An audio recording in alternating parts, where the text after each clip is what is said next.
beentu waxay asaas u tahay macaasida iyo munkarka iyo gaalnimada munaafiqnimada istustuska faajirnimada been abuurka dagidda makrinimada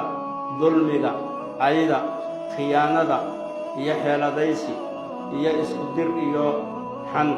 dhammaan waxyaabahaasoo dhan waa cudurro laakiinse maxaa u macallin ama maxaa u asaasa beenta u asaasa beenta iyo runtu way dagaalamaan oo waxay ku dagaalamaan qalbiga ilaa midkood la saaro ma wada degaan beentu shar oo dhan ayay kulisatay beenta badan marka lagu celceliyo ay soo noqnoqoto ee maanta uu sheego qof ee berri uu sheego ee mar kasta uu sheego